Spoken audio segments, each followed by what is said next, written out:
नमस्कार बच्चों, मैं Sudha Gupta from Raghu international school. आज हम यहाँ पर लेकर आए हैं कक्षा 7 भाग 2 बसंत, जिसका हम चैप्टर लेकर आए हैं आज थर्ड। तो आज हम इसका अध्ययन करेंगे जो है जिसका वो है मूल सार हिमालय की बेटियाँ। यहाँ पर आज हम हिमालय की बेटियों के बारे में जानेंगे कि हिमालय की बेटियों का यहाँ से क्या मतलब है, यहाँ हिमालय की बेटियों का सार क्या है, यहाँ पर इनको क्या बताया गया है। तो ये जो हमारा पाठ है हिमालय की बेटियां, तो इसमें जो इसके जो लेखक हैं वो है नागार्जुन। तो इन्होंने यहाँ पर हिमालय की बेटियों के बारे में बताया है। यहाँ पर इन्होंने हिमालय और हिमालय से जो निकलने वाली नदियां हैं, उनको जो नदियां निकलती हैं उनको यहाँ पर बेटियों का नाम दिया है। और हिमालय को यहाँ पर उन्होंने पिता से संबोधित किया है कि किस तरह जब लेखक ने इन नदियों को दूर से देखा, जब एक बार लेखक ने इन नदियों को दूर से देखा तो उन्होंने वहां से बहुत मतलब ऐसी चंचल और ऐसी शांत स्वभाव की ये जो नदियां थी बहती कलकल करती हुई जा रही थी, वो उनको ऐसा प्रतीत हुआ।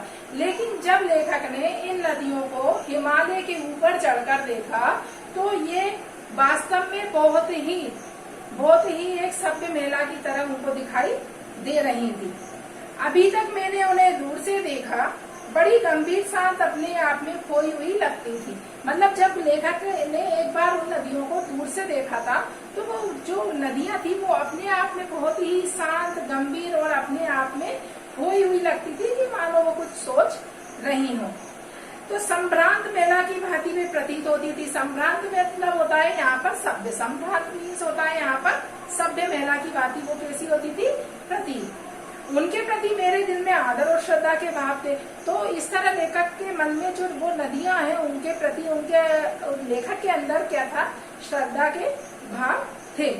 माँ और दादी, मौसी और मामी की गोद की तरह उनकी धारा में डुबकियां लगाया करता। और जो लेखक था, जो आप भी चाहते हो, कभी गंगा में भी नहाने गए हो, यमुना में भी नहाने गए हो, जमुना में भी नहाने गए हो, सब में नहाने के लिए गए, तो इस तरह जब लेखक को जो अनुभव होता था उन नदियों में डुबकियां लगाने से, तो वो उन्हें एक माँ की गोद, मौसी की गोद की तरह उनके अंदर एक फीलिंग आती थी, उनको ऐसा लगता था।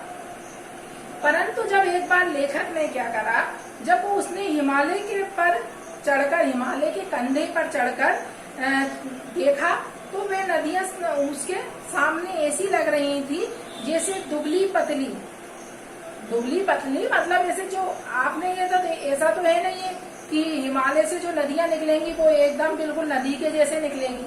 हिमालय से जो नदियां निकलती है उनकी एक धारा निकलती है, जो एक धारा रहती है। आपने झरना भी देखा होगा, जब झरना ऊपर से गिरता है तो वो कैसा प्रतीत होता है।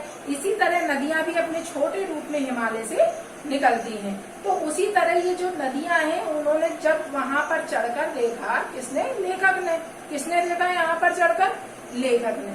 जब लेखक ने उसके कंधे का मतलब ये नहीं है कोई हिमालय, कोई पिता, कोई यहाँ संबोधित, हिमालय जो हमारा पर्वत है उस पर उन्होंने चढ़कर देखा तो वहां पर से जो नदियां थी वो उनको इस तरह से दिखाई दी जैसे वहां से एक कोई पतली दुबली सी एक धारा निकल रही है। लेकिन ये लेखक सोच में ये पड़ रहा था, लेखक ये सोच रहा था कि ये यहाँ से तो इतनी पतली दिखाई दे रही है, और ये जब इनका विकराल रूप रहती है, मतलब ये इनका बड़ा रूप रहती है। आपने देखा होगा, गंगा नदी देखी है, किसी ने जमुना नदी देखी, बेतवा नदी देखी है, तो ये नदियां अपना कितना विकार, मतलब विशाल आकार में ये ढली हुई होती हैं। इनका जो आकार रहता है वो बहुत विशाल रहता है। तो ऐसा थोड़ी है इतना विशाल रूप में ये जब हिमालय से निकली है, नहीं। तो इस तरह लेखक ये सोच रहा था। इनका उछलना और कूदना, खिलखिलाकर लगातार हंसना, तो मतलब वहां पर से जब ये निकलती है तो एकदम, आपने झरने को देखा है ना, मैंने अभी बताया आपने झरना देखा है। अगर आपने झरना देखा है और नहीं देखा है तो अब आप देखना उसको कि वो किस तरह से हमें कितना अच्छा लगता है, वो कलकल करता हुआ आता है वहां से, पहाड़ों से कहीं। तो इस तरह उल्लास था। और जब लेखक ये बोल रहा है कि इस तरह तो ये यहाँ पर ऐसे निकलती हैं, लेकिन जब ये नदियों का रूप धारण करती है, जब ये अपना विशाल रूप धारण करती है, तो इनका ये सारा उतावलापन, चंचलता, इनका खेलना, हंसना, ये कहाँ गायब हो जाता है। आपने देखा होगा जब नदी बहती है तो बिल्कुल शांत उसमें बहती है, वो बहुत शांत रहती है, आपने कभी देखा हो तो मैदान में जाकर किसी लड़की को जब मैं देखता हूँ, किसी कली पर मेरा ध्यान अटक जाता है, तब भी इतना कौतूहल और विस्मय नहीं होता। कौतूहल मतलब इतना मेरे अंदर एक अंदर से कोई कौतूहल मतलब शोर शराबा जो एक कौतूहल रहता है उसे बोलते हैं, और विस्मय मतलब आश्चर्य नहीं होता, जिसका इन बेटियों की बाल लीला देखकर हुआ।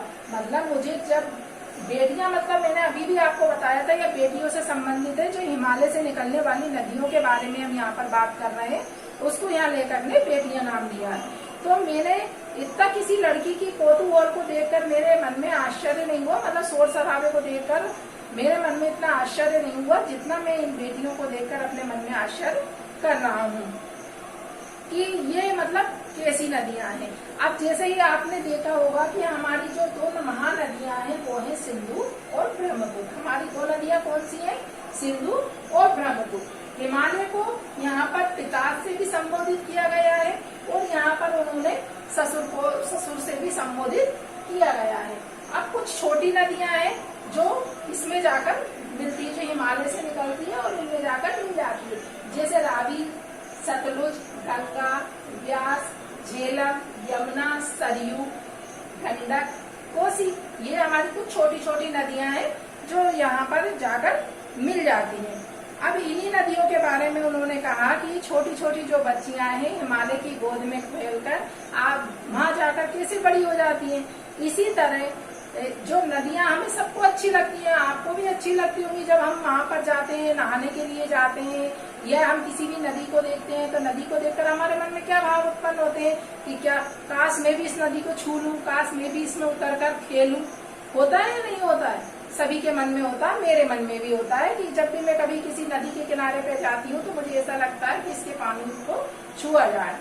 ठीक है, तो उसी तरह कुछ कवि और थे जिन्होंने इन नदियों के बारे में अपने जो उन्होंने लिखे, जो उन्होंने अपनी रचना लिखी है उसके बारे में यहाँ पर उन्होंने बताया। जैसे कालिदास का एक जो महत्वपूर्ण उनकी रचना है वो है मेघदूत। उसमें भी उन्होंने यहाँ पर यक्ष ने अपने मेघदूत में, मतलब जो यक्ष वहाँ का एक पात्र है, मेघदूत के जो रचना है मेघदूत, आपने कालिदास की जो रचना नहीं देखी है तो अब आप लाइब्रेरी में जाकर मेघदूत की जो कालिदास की जो रचना है जो उनके द्वारा लिखा हुआ है तो उसके बारे में आप जानिए, और उसमें यक्ष मिलेगा जो वहाँ का एक मुख्य पात्र है। तो उन्होंने जो उसमें बेतवा नदी का वर्णन किया गया, बेतवा नदी का वर्णन वहाँ उन्होंने प्रेयसी के रूप में किया है, एक प्रेमिका के रूप में किया है। इसी तरह जो काका कालेलकर है, काका कालेलकर उन्होंने नदियों को लोकमाता कहा है। किसने लोकमाता कहा है यहाँ पर नदियों को? अच्छा, मैं आपसे एक क्वेश्चन करती हूँ, यहाँ पर काका कालेलकर ने नदियों को क्या कहकर संबोधित किया है? तो इसका आप क्या आंसर दोगे? काका कालेलकर ने नदियों को लोकमाता कहकर संबोधित किया है। लेकिन क्या लेखक के मन में ये आया क्या हम इनको माता मानने से पहले अपनी बहन भी समझ सकते हैं क्या? हाँ, समझ सकते हैं, क्योंकि आप जानते हो कि रिश्ता तो हमारा किसी से भी कुछ भी हो सकता है। हम जिसे चाहे, जैसे आप ही देख लीजिए, अगर हम भगवान से अपना सबका अलग अलग रिश्ता होता है, रिलेशन होता है। जैसे आपने भगवान को आप कोई दोस्त समझता है या नहीं समझता? कोई अपने पिता के रूप में देखता है, कोई भाई के रूप में देखता है, कोई बहन के रूप में देखता है, कोई सखा के रूप में देखता है, कोई बालक के रूप में देखता है।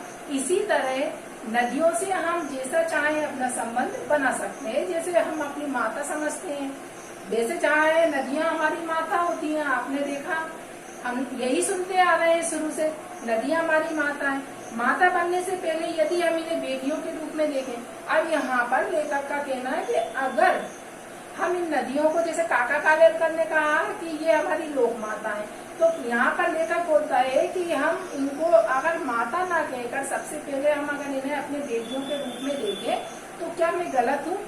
नहीं, बिल्कुल नहीं। थोड़ा आगे चलिए, इतने में हम प्रेयसी की भावना कर, मतलब यहाँ पर फिर जैसे लोक माता न कहकर यहाँ पर लेखक बोलता है कि हम इनको बेटियों की नजर में देखें। फिर लेखक सोचता है कि क्या जरूरी है हम इन्हें बेटियों की नजर से देखें? हम इनको प्रेयसी भी तो मान सकते हैं, प्रेयसी मीन्स होता है प्रेमिका। तो हाँ, ये भी गलत नहीं है, इसमें क्या हर्ज है कि हम किसी से भी अपना एक अलग रिश्ता होता है। ठीक है, तो बहन का स्थान कितने कवियों ने इन नदियों को दिया है और कुछ लोगों ने यहाँ पर बहन का स्थान भी इनको दिया है। ठीक है, इसी तरह से लेखक के मन में अनेक विचार आते हैं इन नदियों को देखकर और वो इन नदियों के जो चंचल भावना रहती है और इन यहाँ पर सारी नदियों के बारे में उन्होंने यहाँ पर बताया है। यहाँ पर हिमालय को क्या माना गया है, यहाँ पर हिमालय को पिता से संबोधित किया गया है और यहाँ पर जो नदियां हैं, छोटी छोटी नदियां और दो महानदी हैं हमारी सिंधु और ब्रह्मपुत्र जो हिमालय से निकली हैं और जो छोटी छोटी नदियां हैं इनके बारे में मैंने आपको यहाँ पर बताया है। तो इसमें नदियों के बारे में यहाँ पर इसका वर्णन किया गया है। तो मैं आपसे उम्मीद करती हूँ कि आपको ये चैप्टर अच्छी तरह समझ में आ गया होगा। अगर आप लोगों को ये चैप्टर में कोई